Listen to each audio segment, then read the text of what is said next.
আমি তোমাকে চুলের মধ্যে ধরে এই বাড়ি থেকে বের করে দেবো। তবে মনে রেখো, আমার ভয় তোমারই থাকবে, কিন্তু কিন্তু তোমাদের আশায় ঠাই পড়বে। আমি 1 মাস সময় দিলাম, ওই 1 মাসের মধ্যেই টাকা আমার চাই।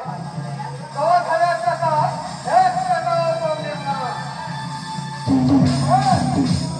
এই আমার বেশ টাকা, 10,000 টাকা।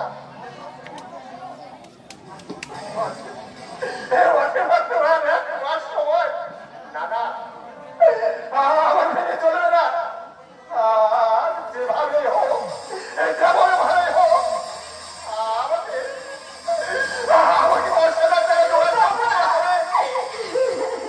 আমার মাধুরী সংসার আসলে শুধু টাকার জন্য সংসার কাজ খাই হবে না। বাবা বাবা আর দেখতে পারবো না। বাবা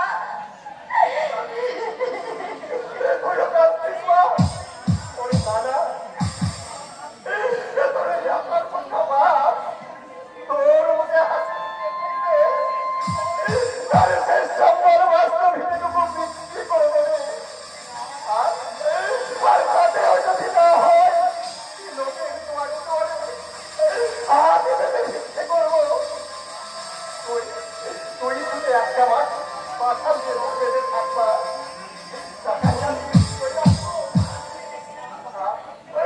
আজ যে তোকে ঘৃণার বৃষ্টি বাড়ি নিক্ষেপ করেছে, একদিন তাকে তোকে তারা ভালোবেসে মুখে টেনে নেবে, নিতেই হবে। আর তোর আমাকে শান্তির হাসি, আর তোর সেই হাসি বলা মুখ দেখে আমি প্রাণ খুলে হাসবো রে মা। আমার সামান্য সুখের জন্য তুমি তোমার এই বাস্তব ভূমিটুকু বিক্রি করো না বাবা। আশ্রয় ছেড়ে তোমরা কোথায় গিয়ে আশ্রয় দেবে বাবা?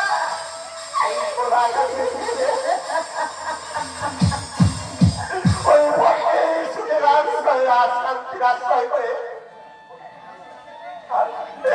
তোর মধ্যে হাসি না দেখলে আর ওরেও শান্তি পাবো না রে মা, মোরেও শান্তি পাবো না। দুঃখ করিস না মা, তোরে এই বাংলাদেশের হতভাগ্য দিবা এই পাত্রপক্ষের চাহিদা মেটাতে সর্বশান্ত হয়ে গিয়ে বসে বসে ফিরে আসছে, চোখের জলনদীরে অতিবাহিত করছে। আমিও তাদের মতো এই চোখের জলকে সম্বল